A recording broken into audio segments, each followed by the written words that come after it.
Keith Smith, Yahoo NBA, Real GM, joins us for his weekly conversation on the Boardwalk Honda Hotline, where it comes down literally 82 games might not be enough. In fact, Keith, we could have a three-way tie in the East for that spot in the East. So, man, 82 games it comes down here. But last night, what a wild night, which, Dwayne Wade's having his swan song. There's so many things going on here.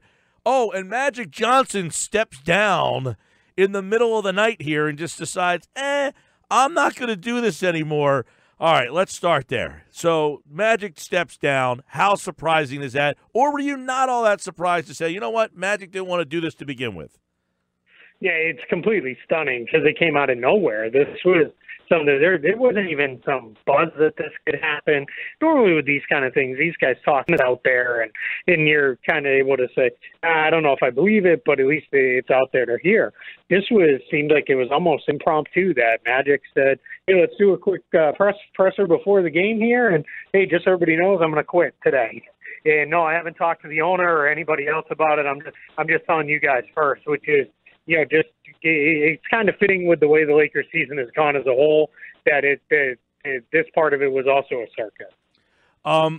So why in your mind did Magic decide, I don't want to do this anymore? Now, he said, well, I want to be Magic. Is there more to it than just that? I really think that is probably the reason. I think he looked at it and said, I don't need this. This is, not what I need to do. Magic's been a very successful businessman off the court. He's done a lot of things. I think he's looking at it as, Laker fans. He was beloved among all Lakers. He was the favorite son. And now I think he's looking at it as, wait, I'm taking some heat here from, people who used to love me. I don't need this. This isn't, anything I need in my life. There was also a lot of discussion that he just wasn't putting in the time necessary to be, a high-level basketball executive, which if you're not going to do that, then it probably is best for all parties that you move on, yourself included. Keith, do you think that this affects the coaching situation out there? I mean, it seems, in fact, Magic inferred that he didn't want to have to fire Luke Walton. I didn't want to have to affect people's life and lifestyles. So how does that change Luke Walton's day? Yeah, I think it's still highly unlikely that Luke Walton is back next season. I think that ship has sailed. I think we're just too far down this road. I think what you're going to see is the Lakers really approach it as a reset this summer with a new president, a new general manager, and a new head coach, and try to get this thing turned around. Keith Smith, Yahoo Sports, covers the NBA, Real GM, of course. Magic Johnson steps down last night. Do you think this changes LeBron's future in L.A.? I mean, there had some people thrown out there. I know Jeff Van Gundy on the broadcast was like, hey, what about trading LeBron if you got the right offer? Does LeBron say, with Magic out, I want out?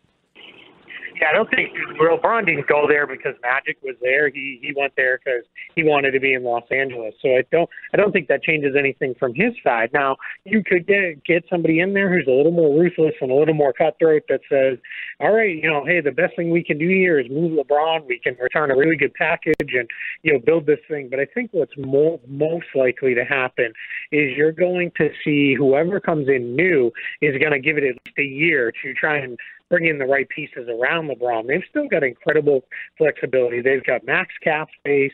They've got a bunch of young guys that are, maybe not prime trade assets for a guy like Anthony Davis, but still really good trade assets. They have all their own draft picks. And, it's still LeBron James. The guy still is, one of the best players in the entire world. So I think you're going to see somebody take another run at building a winner around LeBron, and then we'll see what happens at this time next year if that doesn't play out. The Magic exit stuns LeBron, according to reports. Pelinka's going to stay out there. Is Rob Pelinka the right guy to run this new Lakers look, Laker outfit? Yeah, it's really hard to know because what we're going to find out over the coming days here is how many things were Rob Pelinka's decision versus how many things were Magic Johnson's decision. Because if the way they put this roster together and built this team, if it was mostly Rob Pelinka, then the answer is no, because it didn't work, and it doesn't look like they're well positioned to move things forward the way you need to. Now, if it comes out that, hey, I wanted to do X, Y, and Z, but Magic wanted to do, A, B, and C instead, well, then you start to say, well, maybe Rob Pelinka deserves a year, as himself. But I think what's going to happen is they're going to hire somebody to come in the role Magic was in as the president of basketball operations, which is the, be-all, end-all position under the owner. And that guy's going to probably likely want his own person. They'll reassign Pelinka to something else in the organization, or they'll just free him up to go do whatever else he wants to do. All right. So much else going on, including last night. Not a whole heck of a lot was figured out. The Sixers lose down to Miami on Dwayne Wade's final home game. What a scene that was. I don't know how much of that game you saw because it was really a meaningless kind of game, but Dwayne Wade certainly gave the Miami crowd something to see on his way out, which I guess would make you ask, does he have second thoughts going out the door? Yeah, it's funny, he's been playing really well over the last handful of months here. He's, really stepped it up and is playing good. But then you see comments like this morning where he's talking about, I'm up up at 5 a.m. to get treatment and just trying to play in this last game of the season and get this done. Don't even know if I'll make it. And you start to realize, yeah, this guy's done. He, it was great that he summoned it, a handful of nights here down the stretch and, really went out, playing good basketball, but he's finished. He's not going to come back. That's what always gets the guys. It's not playing in the games. It's all the work that leads up to being able to play, and that's why Dwayne Wade, I think, is calling it quits at this point. So last night we figured out nothing. Tonight we will find out the seedings. It has come down to this. Number one, for Philadelphia, the 6th seed is still not settled. Brooklyn, Orlando, who's the better option? I think it's Brooklyn, and the reason I say that is because the Magic they're big and long, and they kind of match up with Philly pretty well. They've given them some trouble in the regular season. They've got a lot of guys that they can throw at the different lineups Philly likes to play, and it's going to be tough. You're going to have to really, really work offensively to get points on the Magic. The Magic are kind of built to be a playoff team when everything slows down and possessions matter a lot. Orlando doesn't necessarily turn it over a lot, so I think they'd make it tough. Whereas with Brooklyn, Philly can get a lot of offense. They can do a lot of things that they want against Brooklyn. They're just not as well equipped to defend them. So it's either way. I don't think they're overly worried about who they're going to play, but I think you'd rather see Brooklyn than Orlando. So Brooklyn tonight plays the Heat. And Orlando has got an interesting one against Charlotte because Charlotte still has a shot here. Detroit is going to most likely be without Blake Griffin. They play the Knicks. So how do you see that number 8 spot kind of coming out to play? Yeah, you should think it should be the Pistons getting it because they've got the Knicks. But without Blake, they've just looked really bad. And with Blake hobbled, that's also been a problem. And the Knicks, for what it's worth, they've already got it clinched to have the most ping pong balls. That's already done. So they've actually started to play, not good basketball, but they're playing hard, and they've won a couple games down the stretch here that you didn't really expect them to win. And now Charlotte is getting Orlando. Nick Vucevic is sick. That came out this morning. He may not play for the Magic because the Magic are kind of, I think, sitting there as, not just happy to be here, but, wherever the seed falls, the seed falls. So I do think it's going to be a little closer. I would pick the Pistons, but I think you're going to have to watch all the way until about 10:30 to see, who ends up winning both of those games. Yeah, and I know, the Bucks are going to be the 1, Toronto's going to be the 2, Philly's going to be the 3. We know 4-5. That is the only matchup in the entire NBA that is official. It's the 4-5 Boston-Indiana matchup there. 6, 7, and 8 still up for grabs here. If you look at one of the top 4, Bucks, Toronto, Philly, Boston, who's got the best shot of losing?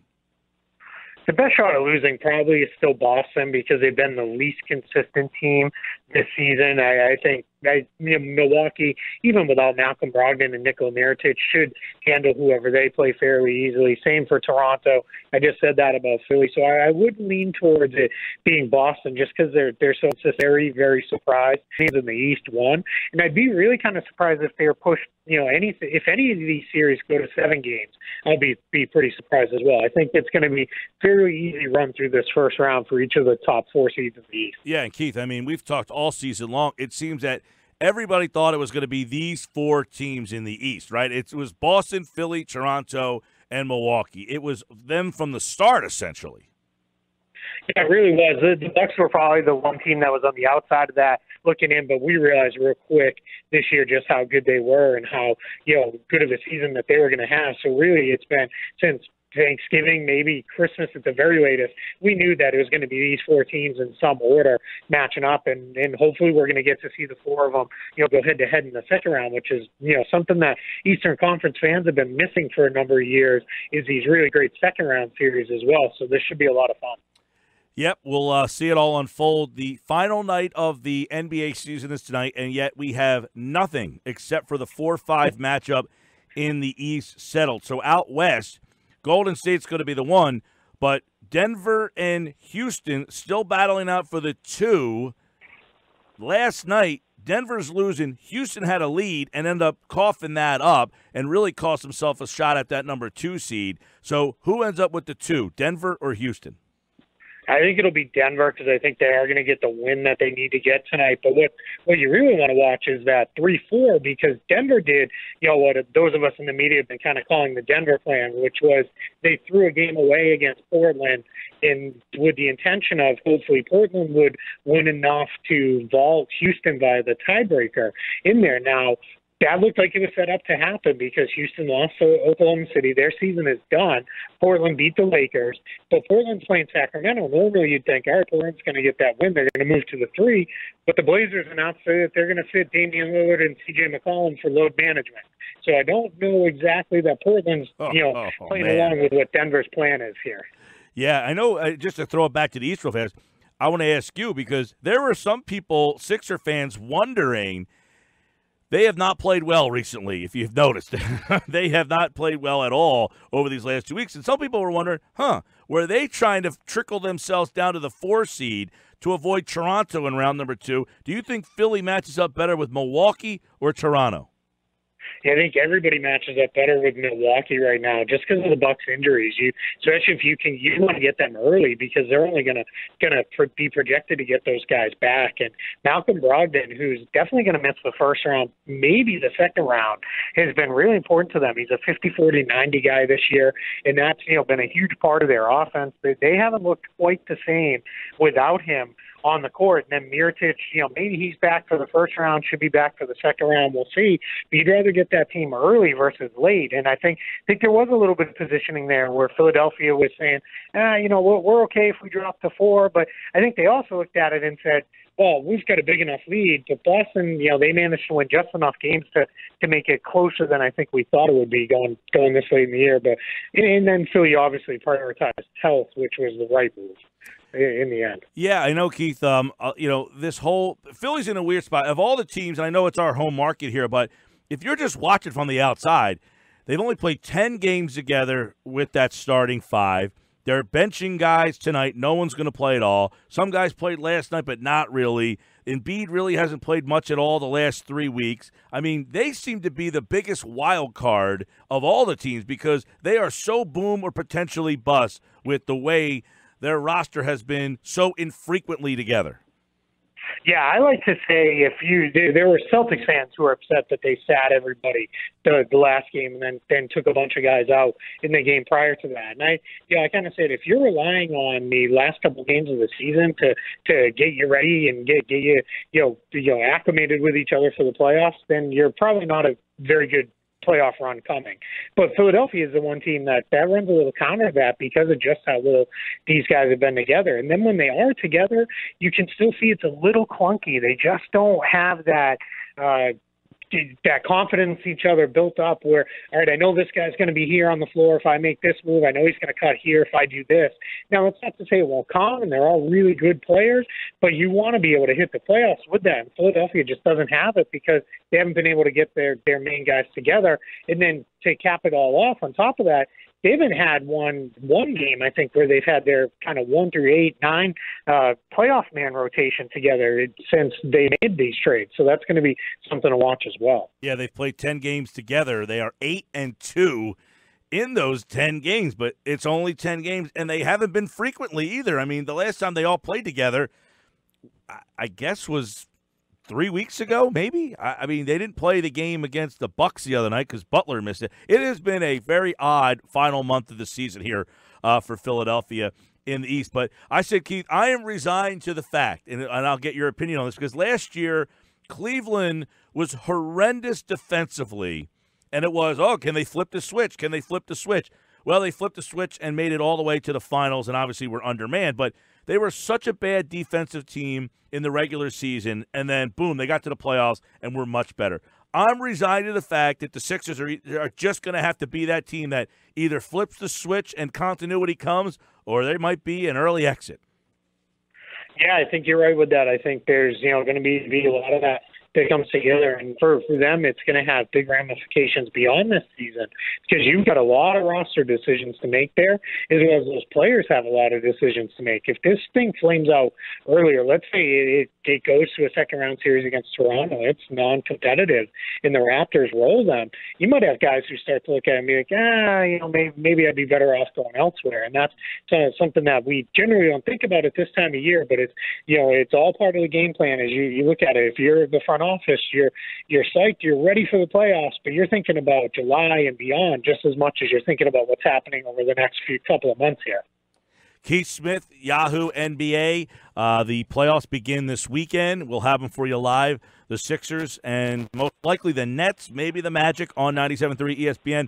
All right, Portland, Jazz, Oklahoma City, Spurs, Clippers. They're all set, but they have no idea where they're really going to be set up here. What is your best guess on how those West match? I saw you tweet this out the other night. What are your best guess on the West matchups?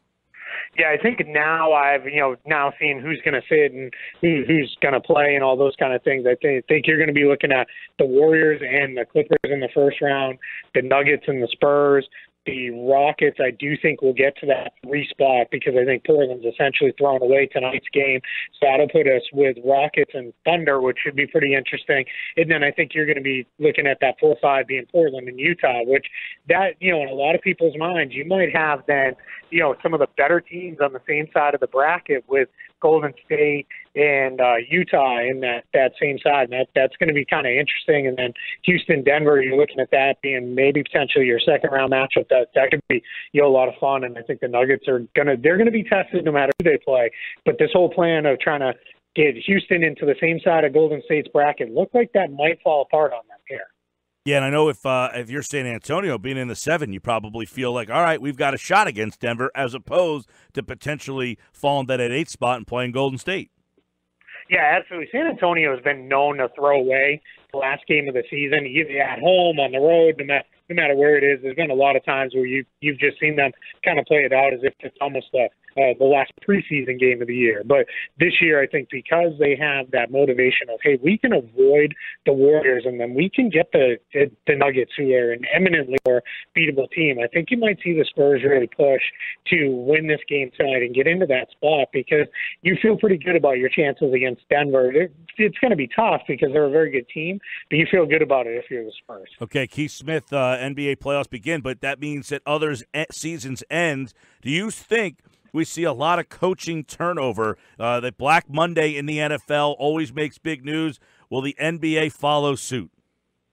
Yeah, I think we're going to see a handful of it. I think you have hand in hand with the front office turnover. There's a lot of front office jobs that are open, and a lot of times, new GMs come in, they want to pick their coach. They don't want to be hamstrung with the previous regime's decision there who's going to lead the product on the floor. So I think you're going to see some of those guys, as well as just some guys struggled this year. They really tough season. We've had a couple of in-season firings, guys who are in interim jobs. So I do think we might see a decent amount of coaching turnover this year. All right. That, of course, could happen as early as tomorrow. The season ends tonight. We'll see who the Sixers end up playing. Brooklyn, Orlando are the 2 options for Philly. There is a ton of options in the West, so keep it locked for that. And then, of course, the playoffs all begin on Saturday right here on 97.3 ESPN. And the Sixers playoff run, we'll have it all for you on 97.3 ESPN. Keith Smith will be with us along the way every Wednesday at this time. All right, pal, we'll talk to you next week. Round 1 will be underway. Yeah, I can't wait. Two of my most favorite days of the year, this Saturday and Sunday. 4 games each day. Good time. Yeah, Thanks man. All right, pal. Keith Smith, NBA, Yahoo, Real GM, Front Office Insider. You can check him out at Keith Smith NBA on Twitter, and he'll be back next week right here on the Sports Bash Live, 97.3 ESPN.